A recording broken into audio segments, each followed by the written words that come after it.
لزوم بقى البرد والتكتكة اللي احنا فيها دي مفيش غير حلة محشي الكرنب هي اللي هتدفينا. هو ده الحل الوحيد.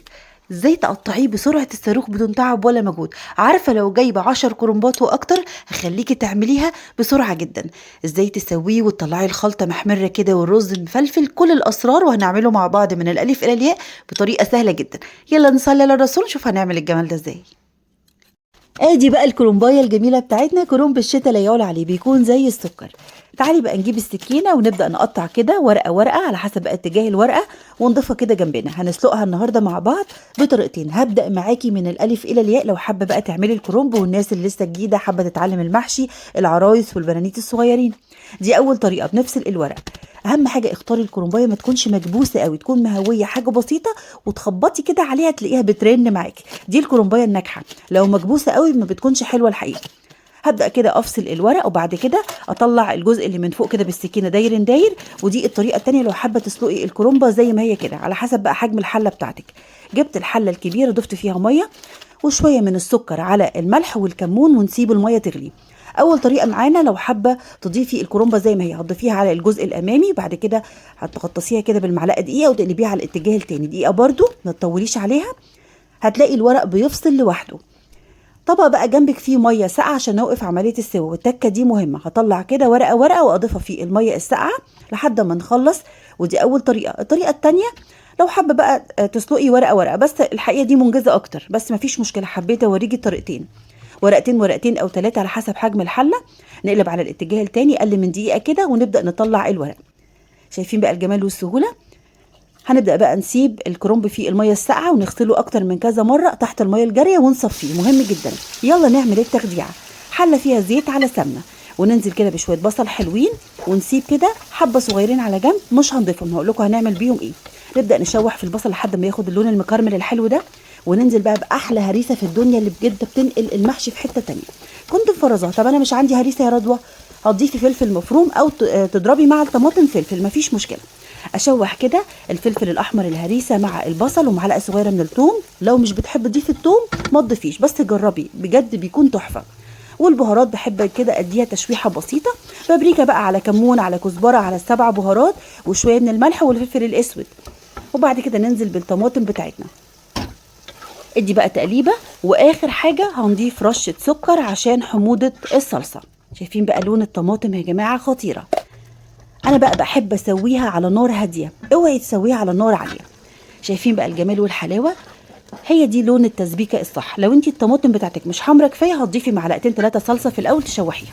انزلي بقى بالرز مغسول مش منقوع على حسب كميه المحشي. انا كده قفلت النار على فكره. نزلت بقى بالرز مع الخضره، كزبره على شبت على بقدونس غسلاهم ومقطعه الورق بس بدون العيدان قطع صغيره. وادي بقى البصلايه النيه، بدات ان انا اقلبها كده برشه ملح وفلفل اسود عشان ما تقرش معايا، بس بجد بتخلي طعم الخلطه رهيبه. دقتها حسيت ان هي محتاجه بهارات تاني، فضفت من كل حاجه انا ضفتها في الاول حاجه بسيطه خالص، وظبطت الملح. ودي بقى تقليبه، وهو ده لون الصح للخلطه. بعد كده بقى جبت البلانشه والسكينه، والكرنب كانت صفى معايا بعد ما غسلته، باكد على كده. هتجيبي بقى الورق الكبير على بعض والوسط على بعض، ترصيهم بالشكل ده، وتبداي تتخلصي من العروق. العروق دي حلوه قوي في التخليل، خللوها هتعجبكم. مش اول مره طبعا نعمل محشي الكرنب مع بعض. هنبدا نقطع كده، وبعد كده هنضيف الاجزاء اللي احنا مقطعينها على بعض، وتقطعي الكرنب بالحجم اللي تحبيه.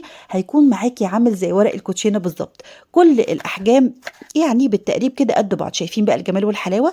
لو جايبه 10 كرنبات الطريقه دي هتنجزك جدا جدا. والله عملت الكرنبه الكبيره دي وانا واقفه، ما قعدتش وما تعبتش كمان. قورت بقى شويه بتنجان وكوسه قبل الحلقه عشان الاطاله وفلفل، وهنبدا نحشي. ما تكبسيش الرز قوي، وده من اسرار نجاح برضو يا جماعه المحشي، مش خلطه وبس. لازم الرز كده ما يتكبسي عشان يعني نديله مساحه ان هو يستوي، ما تلاقوهوش معجن كده ومش مستوي بيقرش معاكي. شايفين؟ وادي بقى الفلفل، شايفين بقى الشياكه والحلاوه؟ نجيب بقى ورقه الكرنب نفردها على ايدينا، وما نملاش رز زياده عن اللزوم، ونقفل كده، والزياده نطلعها من الجوانب عشان ما نلاقيش الحله كلها مليانه رز في الاخر. الصوابع كده صغننه ومحندقه وجميله.